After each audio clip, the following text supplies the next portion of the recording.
Welcome to 12 Days of Nintendo. So today's topic is going to be Nintendo's back catalog. And I know some people have been very frustrated with the amount of NES games and the NES games that we are getting. So, and we know Nintendo has a rich library that we all want our hands on. Are they ever going to change this? And what could they do to make it better on the Switch? Well, they could start, I guess, by giving us more than 3 games a month. Yeah. That would help. I did see Reggie recently talked a little bit about the minis and how they're, that's the way they're selling these. He basically said just through this holiday, and then once they're gone, they're gone. They have no plans to continue with production of the NES or the SNES Mini. And Nintendo Switch Online is how they want you to go moving forward, access their legacy content. So I still think even with the NES Online, I still think there would be a market for them to put out a collection, although it's like the NES Online doesn't even have what's on the Classic. It'd be great if in January they were like, you know what, we're just going to put all the games from the Classic on the Switch. Yeah. Just dropped, hopefully they pump up the production because this 3 a month is killing me. And the selection is more than killing me. They need not a game I want to play through. They really need third-party support here because these are all of the oldest Nintendo games that they might be fun to hop into and say, "Oh, I haven't played this," but they don't exactly inspire continued play. Yeah, and they need to do something about the screens too. There needs to be a fill screen option where you don't have the stupid border. Yes. At least give us an option. I think they need. I don't think there were all Nintendo games. Weren't there a few third parties in there? Yeah, there are, but they're all. There are some of the. I mean, Solomon's Key and stuff like that were some of the very first Nintendo games coming out. Almost Atari-ish. Is a decent game and it's good enough. Yeah, that Solomon's Key definitely predates the NES, I believe. Although so does Donkey Kong. See, what I'd like to see, or what I, even think would make sense, given the fact that the minis came with a data cable, would be a way to sync up the collections on the Mini and the Switch so that you had all your NES online titles, be able to put them on your Mini, and any of the games on your Mini on your Switch. Oh. Just get them chatting back and forth so that your collection is the same on both and it's shared. Yeah, I thought another thing I thought was funny in the Reggie article I read this week was that he said, with the NES and Super NES Classic systems, they purposefully designed it so there's no way that you could ever add more games to it. However, with the Switch, they could add new games all the time. Is that an actual quote? Yeah, he said it was designed as a closed system that you couldn't add games to, and what's there is what's there, and you have those games, and there's no way to add or remove games from the system. But yet as Barry pointed out, it comes with a data cable. Yeah, it's encrypted apparently with a public key that is freely available. It really seems designed to be easy to hack. And obviously adding games, couldn't be easier. It really couldn't. I mean, now don't get me wrong, whenever anything Nintendo comes out, there are people chomping at the bit to hack it. But really, I mean, once people cracked this thing open and figured out what was in it, it's like these literally, somebody, I have to go find the article, but somebody like proved that one of these ROMs was straight up like pirated off the internet, just like everybody else. Yeah. That they didn't, it wasn't like pulled from any of Nintendo's internal archives. It contains some marker from whoever ripped it originally, and it was just some pirate. And so that's how Nintendo got their games, presumably. So it's, yeah, that's really funny to hear that as a quote. But right, this is, I assume this is supposed to be dovetailing into my topic, Jason, about why I hacked the Mini, and Right. this is why.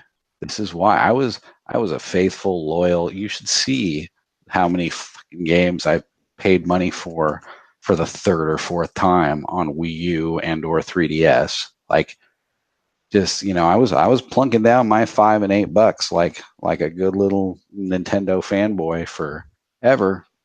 And it really wasn't until a year into the Switch, pretty much, where I was just finally like, where the fuck is my virtual console?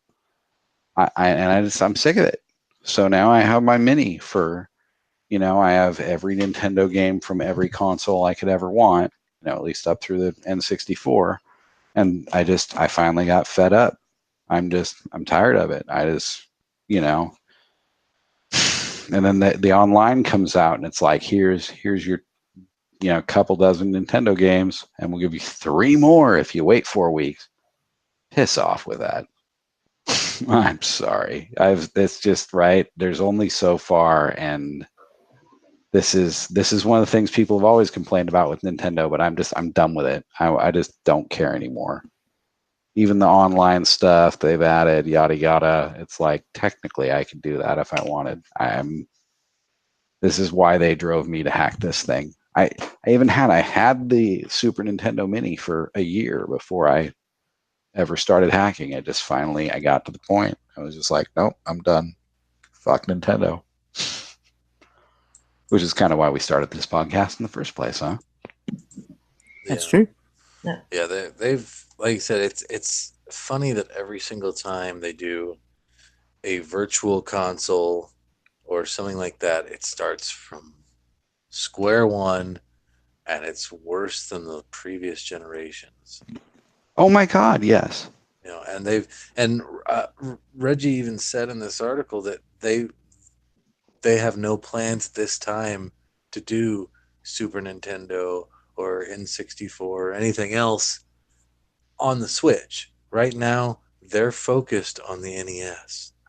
And once they feel like they've completed the NES library on the Switch, then they'll move on to other systems.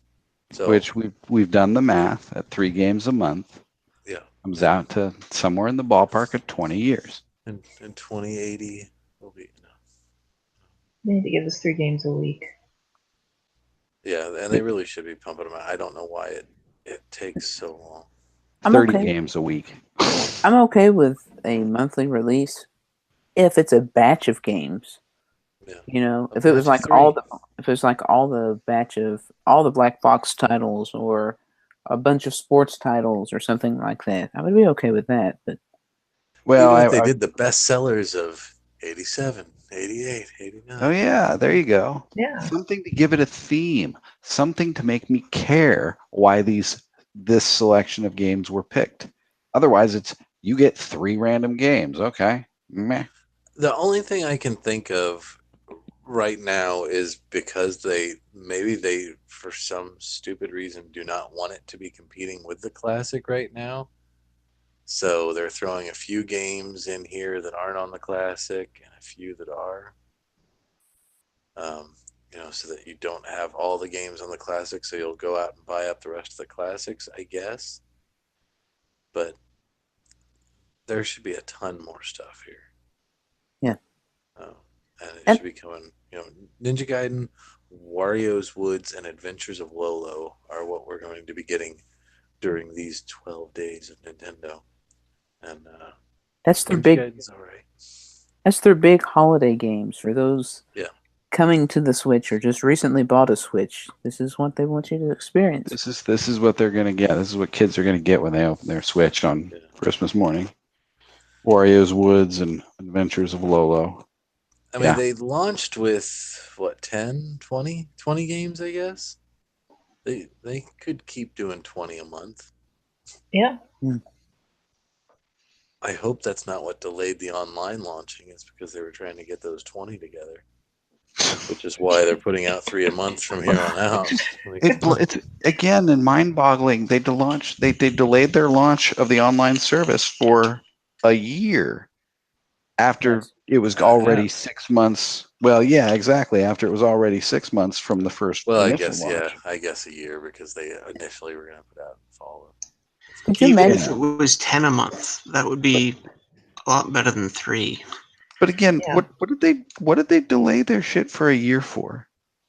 Well, remember, these were going to be rental games. How sad would it be if these were monthly rentals? Yeah. The original concept of this was they would let you play the NES games for 30 days, and then you would have an option to buy them, or else they'd be gone from your system, and you'd have new games that you were renting. How many of us would have bought any one of these titles if they were a rental? And they were, say, just for the sake of argument, $5 to buy one permanent. Yeah, I mean, Dr. Z Mario would've- is the only one I would have considered. Z would have bought Mario, and he would have said, "This is the last time I'm doing it." Yeah, probably. I might have grabbed the original Zelda. No. I doubt No. if there was and Dr. Mario might have grabbed that one. If there's another one, I can't see more than that. Yeah. Double Dragon, Tecmo Bowl. I've got Tecmo Bowl on my Wii U and on my 3DS. I'm sad to say that I've spent $10 on that in the last 5 years. Well, and don't forget though, it's like we fully expected there would be some sort of transition for those to the new Like console there was for on the us. Wii to the Wii U, yeah. Yeah, I mean, at the very least, at this point, yeah, I'd be happy to pay $1 to get those over. You know, I bought a ton of stuff on the Wii U. I keep thinking back to the Wii and about how their eShop was. And you had these games that were from a lot of different consoles. But then you had games that were exclusive to Japan. And it was like, oh, you've never played these before. Where are those games? I want those weird, obscure games. Yeah, the TurboGrafx CD version of Rondo of Blood. Like, right? From the oddball console that was super expensive that nobody had. The only, you know, that was a big deal. Stuff like that was showing up on the Wii eShop. And never since. We do have the Sega Genesis collection that's finally released in the last week or so, which I still haven't picked up, but will probably eventually buy. Think about if Nintendo could have combined with Sega and got games. Or I'm sure they could. Sega's obviously willing to sell anything to anybody. Or these Mega Man collections, what if they could have included some of those? There's a lot of companies doing collections. Like Nintendo have horned in on that, you know. Yeah. You want on our consoles, give us some for free, you know, or work with us. And that's probably why they didn't, is because that collection exists. But they could have thrown, I mean, 2 is on the mini, right? Is it just Mega Man 2? Yeah, I think so. Just 2 should be there. But yeah, that's like I said, I've been saying for years, where's the first Contra game? That's probably for another time. But I don't know. I don't know why some of these big names aren't here. It's like they're putting out a bunch of games that you either anyone who's not as old as us will not know these games. And some of us are probably like, hi, I don't seem to remember this. Even Adventures of Lolo, as I've heard good things about it, but that's a pretty deep cut. When you ask somebody to list your top 20 favorite NES games, I don't know if that or Solomon's Key or even Twinbee, which obviously is such a beloved title because they had it as a 3DS 3D game as well. But These aren't necessarily the big hits. I'd say if we all sat down and listed even just our top 5 NES games, I doubt more than one would be on the list Yeah. that's currently available. And the thing is, you got to kind of include Super Mario 1. Like, that's obviously a classic. So it's got to be there. Where the hell is Punch-Out? Even if it is featuring Mr. Dream. Where's Castlevania? Why didn't we get the Smash collection featuring all the Smash characters that had an NES game? Where's that? Yeah. What a great cross promotion. Was that part of the Wii U one? Oh, they did have demos. Wasn't there one that had demos for the characters so you could play? Yep. Was that the Wii U one? Mm-hmm. I think so. See, it's not a port. Or was it Brawl that had that? I don't remember. It was They had an Amiibo game, and even the Amiibo demo. Remember that? I guess that has no merit now. That unlocked the NES games, like a demo of them you could play. I guess that has no merit since they have no eShop to sell you these games anymore. Where's Mock Rider, for Christ's sake? Nobody wants that. But where's Kirby? That's a surprising omission. They got no problem putting out 1 billion other Kirby games every year. Well, perhaps as we roll into the holidays this year, those minis seem a little more tempting now if you want some classic gaming as we're getting our slow drip from Nintendo. So thank you for tuning in to another 12 days of Nintendo. Be sure and tune in for another episode tomorrow. Don't forget the PlayStation Mini.